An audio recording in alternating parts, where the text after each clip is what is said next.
कैसे आप सभी? मुझे आशा है आप सभी अच्छी और प्रसन्न हुए। चलिए आज हम पढ़ते हैं पाठ 2 काला घोड़ा। पढ़ते हैं कहानी। आज मुझे अपना पिछला जीवन इस तरह याद आ रहा है जैसे मैं कोई सपना देख रहा हूँ। सबसे पहले मुझे वह सुंदर चरागाह याद आता है जिसमें मुझे दूसरे बछड़ों के साथ रहने और सीखने का मौका मिला। कुछ तो बहुत बड़े थे और दुलत्तियां मारकर मुझे तंग भी करते थे। मैं इससे दुखी और परेशान हो जाता, पर माँ शाम को वापस आती तो उसकी ममता मुझे निहाल कर देती।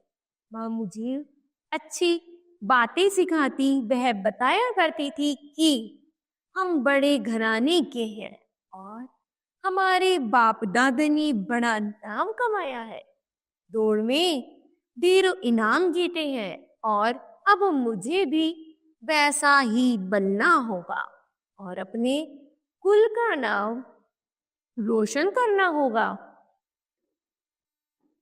हमारा मालिक बड़ा अच्छा और दयालु आदमी था।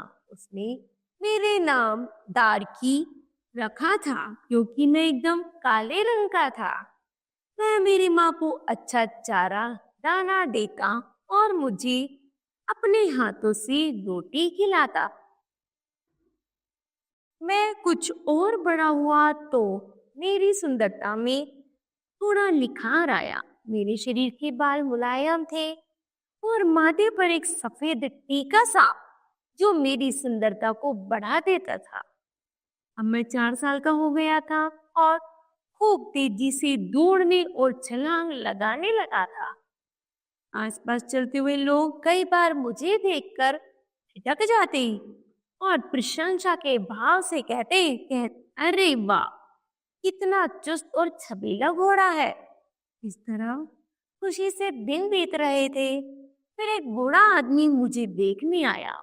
मुझे देखकर उसके चेहरे पर खुशी की चमक आ गई। उसने कहा, अच्छी तरह सज जाए तो फिर यह काला घोड़ा गजब ढाएगा। एक दिन मेरे मालिक ने कहा, प्यारे डाकी, अब तुम मुझसे विदा हो रहे हो। जहाँ जा रहे हो वहां खूब मन लगा कर काम करना और मेहनत से जीना चुराना। मेरे नए मालिक मिस राइटर भी सौभाग्य से बहुत अच्छे थे।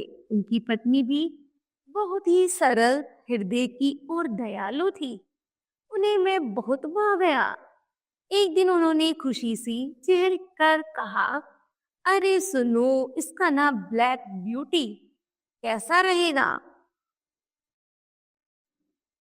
सुनते ही मेरे मालिक जैसे नाच उठा। हाँ हाँ हाँ, ब्लैक ब्यूटी, वाह क्या नाम है।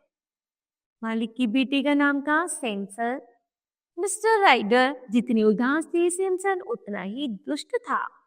एक बार सैमसन ने मुझसे इतना ज्यादा काम करा लिया कि मैं बुरा तरह थक गया।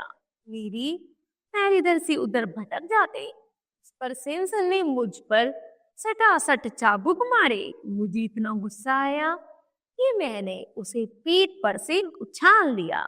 मैंने सोचा कि मेरा बूढ़ा मालिक अब मुझे बहुत पीटेगा, और उसने उल्टा अपने बेटे को ही डांटा। कहा, तुम नहीं जानते कि जानवरों को भी प्यार की जरूरत होती है। तुम इन्हें मार पीट कर नहीं, प्यार से साथ सकते हो।